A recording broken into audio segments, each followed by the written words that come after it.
Eke Market Day in the Igbo lunar calendar, and in the Roman Catholic calendar, today's date is 8/5/2025. I remember at Nkola Mahadum, we always advise you to use your naturally given common sense, which we call akonuche in Igbo language. And also, we are primarily set up to debunk and to save you from all the colonial false information, and therefore to save you from mental slavery, because as soon as somebody takes away your sense of reasoning, he has already conquered you. And that is why we package and present our lectures from Igbo man, from Biafran, and African perspectives. That is how you should be seeing things. You should be seeing things from how it concerns you. And we are asking you to join us, subscribe, follow us on YouTube, Facebook, Twitter, and TikTok. Because if you do, anytime we present a new lecture, you will be the first to get it. And we are also encourage you to go back to our previous lectures, and you will be happy that you did. The title of today's lecture is Mazi Nnamdi Kanu, Naturalized British Citizenship, and Others Look Like a Trap Than Helpful. The title of today's lecture is that Mazi Nnamdi Kanu, Naturalized British Citizenship, and Other Citizenships which they are giving our people. They look like a trap than being helpful. As you can see, or as you can tell, that Mazi Nnamdi Kanu have been abandoned by the British government, by the British people. And so shall you. And we want to remind you that Mazi Nnamdi Kanu was illegally renditioned to Nigeria from Kenya on June 29, 2021. And today's date is August 5th, 2021, which is 4 years plus years. Nnamdi Kanu had been illegally detained in DSS custody since that time, in solitary confinement for 4 years and plus, as he was illegally renditioned from Kenya on June 29, 2021. Do the calculation, and you will see that it's been 4 years, and the British government have not done anything. And Nnamdi Kanu is their citizen. And according to Vanguard newspaper of August 3, 2025, that's on Sunday, Kanu's family forced United Kingdom over silence on Kanu's detention. So on Sunday, this past Sunday, the Kanu's family was not happy, and they came public asking why United Kingdom, why the UK, United Kingdom government have been silenced on the case of Mazi's Nnamdi Kanu illegal rendition from Kenya to Nigeria and continuous detention in solitary confinement in DSS custody, and the continuous trial that he's been going through. And the spokesman of the family, as presented by Emma Powerful, was Prince Emmanuel Kanu, who said that the statement was made in defense of the truth and justice and in memory of past conflict in the region. I will have to explain that. He said that why the family came out is that the family is seeking truth. And we all know that it is only the truth that will save the world from destruction. If you see what is going on in the world today, you can see that the world leaders, many of them are not truthful. And so the Nnamdi Kanu family is saying that they want the truth and justice. And you know, there's a lot of injustice going on in the world today.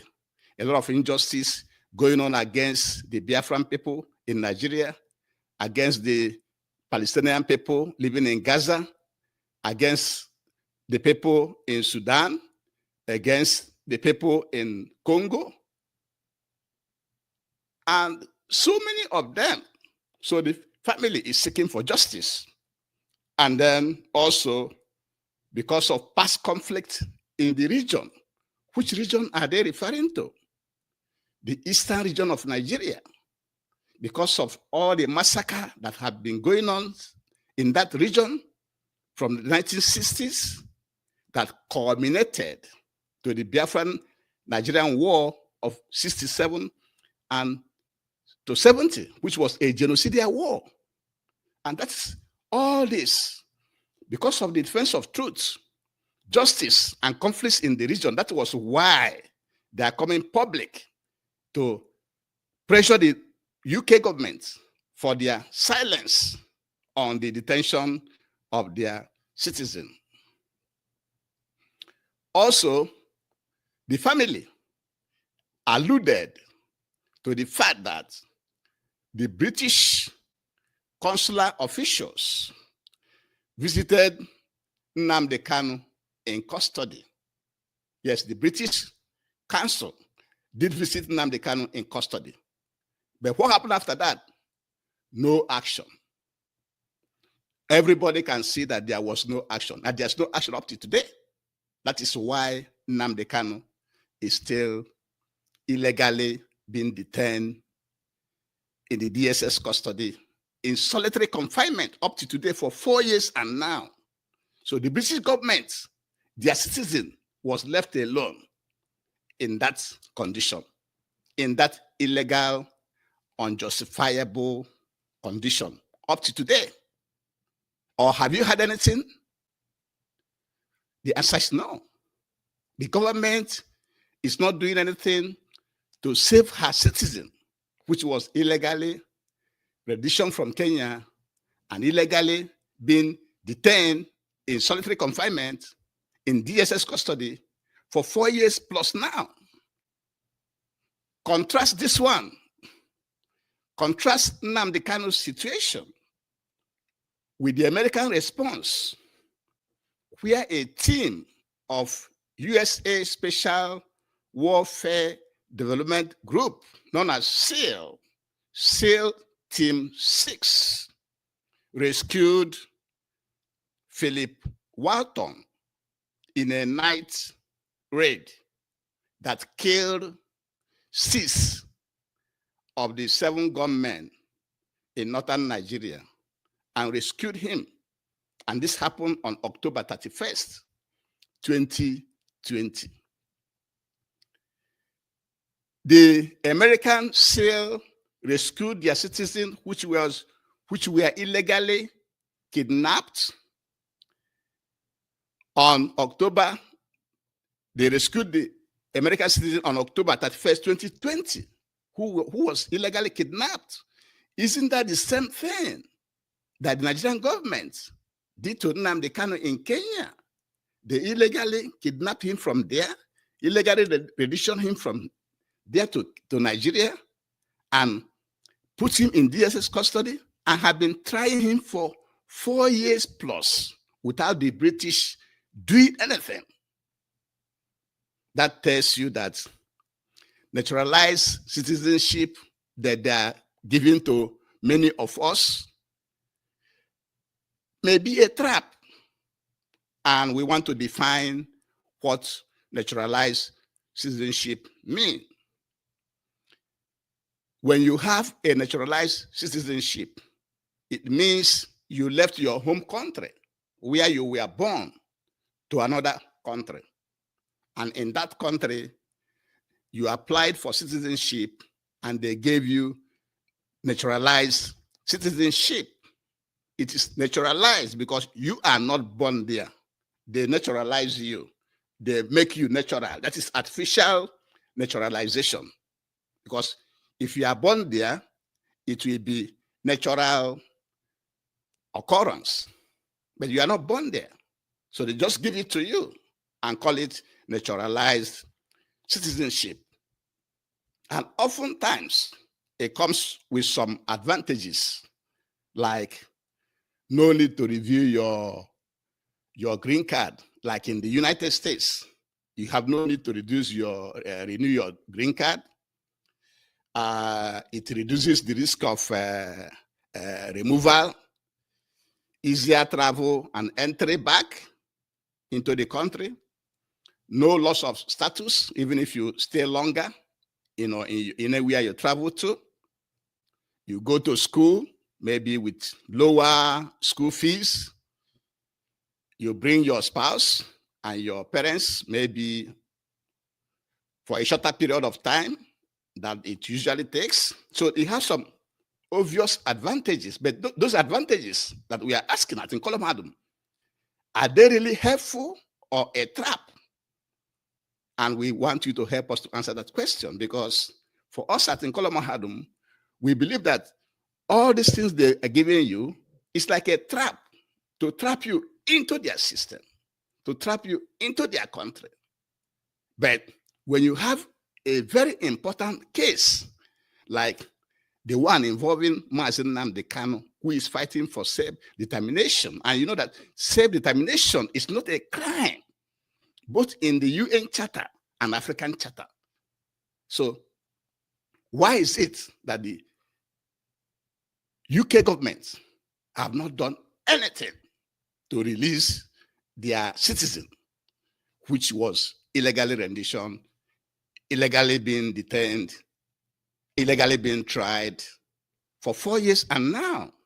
So that's why we believe that it could be a trap to trap us into that country, so that we will not have time to start to fight our own, to look for our own. Because after all, those naturalized citizenship doesn't provide food on your table. You still have to hustle. You still have to work hard to make sure that you pay your rent, you feed your family, you take care of most of the expenses by yourself. And so that is why we brought this up as a topic for all of us to look at this naturalized citizenship program that our people are beneficiaries of. This naturalized citizenship, which are given to us, we Igbo people, we Biafrans, we Africans across the world, make sure that it is not a trap to trap you down into that country, so that you don't fight for your own. You don't fight for Igbo man freedom. You don't fight for Biafran freedom or African freedom from colonial interferences. You feel comfortable in that foreign land where you are, while you have trillions and trillions of dollars in your own country, in your own geographical area, in Biafra land, in Igbo land. And uncountable trillions across Africa. We Africans have to realize that we don't have to be too comfortable with that naturalized citizenship, because when you have an important case, you may not receive the needed help that you're supposed to get. Nnamdi Kanu situation should be an eye-opener to all of us, because if naturalized citizenship is working, if it's achieving the intended results, why should Nnamdi Kanu be left to be suffering in the DSS custody, illegally being detained after illegally being in rendition from Kenya to Nigeria? So this is why we brought this topic for us to analyze and look into. And before we continue, we have to beg you again to please join, subscribe, follow us on YouTube, Facebook, Twitter, and TikTok. Because when you do, whenever we do a new lecture, you'll be the first to get it. Plus, go back to our previous lectures and then like, comment, and share. Share to everybody, because this lecture is very, very, very good. And so what we are saying is that Mazi Nnamdi Kanu naturalized British citizenship and others is like those in the United States, those in other parts of the world, Russia, China, Europe, even Arab countries, wherever you are, outside Igbo land, outside Biafra land, outside Africa, you are in another country, and they give you this naturalized citizenship. Let us make sure it is not a trap. It is not stopping us from looking down into our own land to know what we can do to stop the migration, to stop leaving our land to other people's land to beg them for naturalized citizenship. Because when you have your own country, when you have Biafra as a country, Biafra will defend you. We will defend you just like the American defended and rescued one person and killed 6 out of the 7 kidnappers of their citizen. That's what we are saying, because Mazi Nnamdi Kanu is now abandoned by the British government, and we don't want you to be another victim. And so we also want to refresh your mind to let you know that Nnamdi Kanu was illegally renditioned from Kenya to Nigeria on June 29th, 2021. If you calculate that, today's date, 8/5/2025, it's about 4 years that he's been languishing in DSS custody in solitary confinement, while the British government is not doing anything to help him to get out of that place. And that is why the Vanguard newspaper of 803 or 3rd of August reported that the family of Mazi Nnamdi Kanu came public and to fault to expose the UK government over their silence. They have been silent on the detention of Mazi Nnamdi Kanu. They are questioning their inaction over the illegal rendition, illegal detention, illegal trial of Mazi Nnamdi Kanu. And their spokesperson is Prince Emmanuel Kanu. And he said that the reasons why he came public is because he's asking for the truth. And we know that only the truth will save us, will make the world better. He's asking for justice. And you know, we have injustice everywhere. There's injustice in Igbo land, there's injustice in Biafra land, there's injustice in Africa, there's injustice across the Palestinian people, the killings in Gaza, and across other places, Somalia, Congo, Sudan, to mention a few. And also, they came public because of past conflicts in the region. That past conflict, what they are referring to is the genocides that were committed, the killings of the Biafrans, the Igbo program from the 1st January 1966 coup up to May.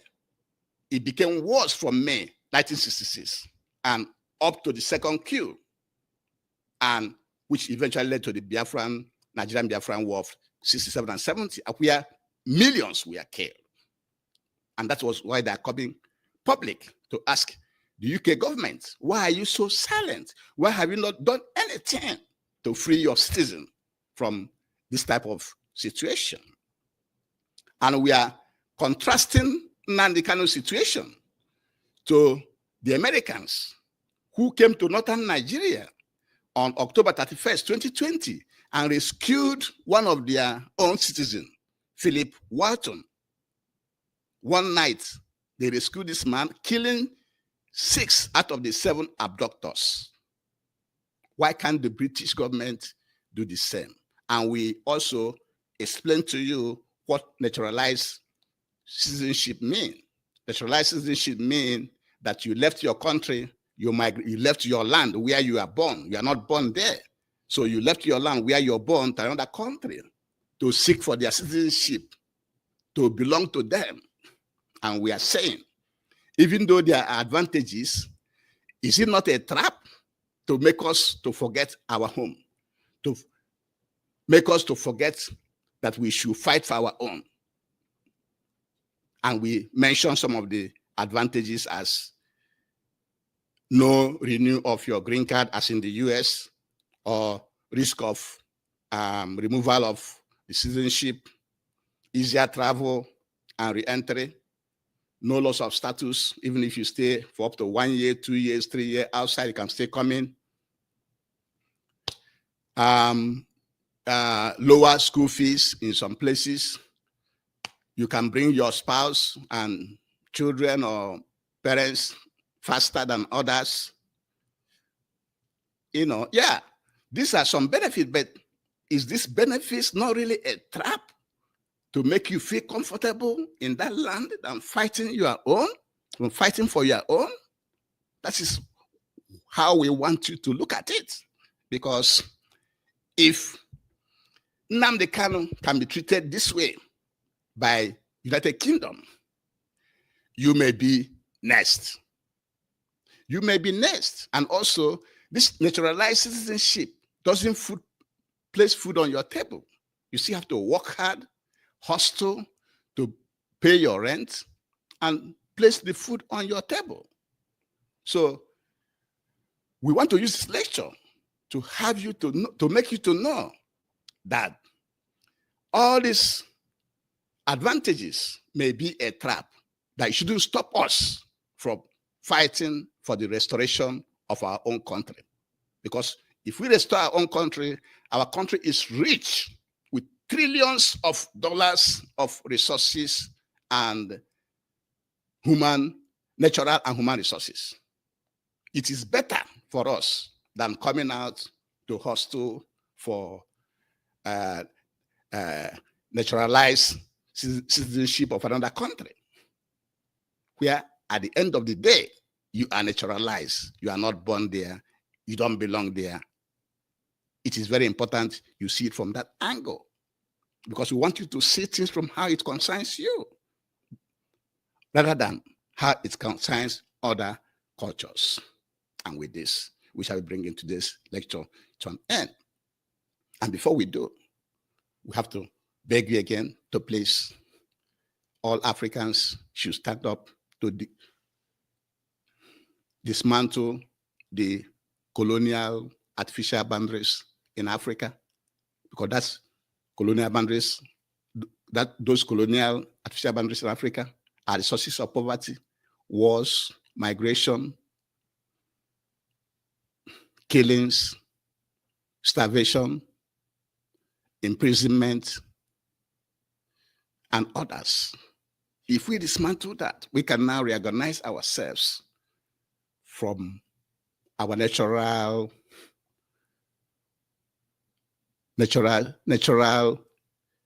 ethnic ethnicities and decrease all the trouble that we are having and be as prosperous as other cultures in the world. It is very, very important that you stand up and support the dismantling of all those colonial boundaries so that we can be like other nations. Remember, there are countries that we are not even colonized. There are countries in this world that are not colonized. But in our own case, we were not only colonized, we were also enslaved and also defeated in the war.